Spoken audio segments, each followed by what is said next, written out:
யோ கிழவி, யார் வீட்ல உட்காந்துகிட்டு யார அதிகாரம் பண்ற? உனக்கு என்ன கிழவி உரிமை இருக்கு? இனியாவுக்கு அம்மா இருக்கா? அவ என்ன செத்தா போயிட்டா? உன் இஷ்டத்துக்கு அவளுக்கு மாப்பிள்ள பாக்குறே. முதல்ல உன்னை வீட்ல வச்சிருக்கிறதே தப்பு.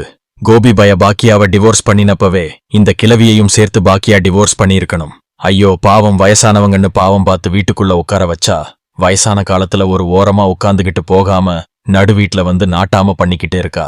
முதல்ல உனக்கு ஒரு மாப்பிள்ள பார்த்து கல்யாணம் பண்ணிக்கிட்டு அவங்க கூட போயிடு.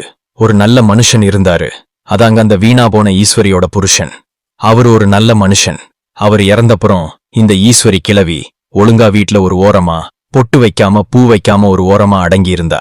இந்த பாக்கியாதான் அத்தை சொத்த அப்படி இப்படின்னு என்னவெல்லாமோ சொல்லி நடு வீட்ல கொண்டு வந்து உட்கார வச்சா. அதோட பலன்தான் இது. பாக்கியா நல்லதுக்குன்னு நினைச்சு பண்ணினா.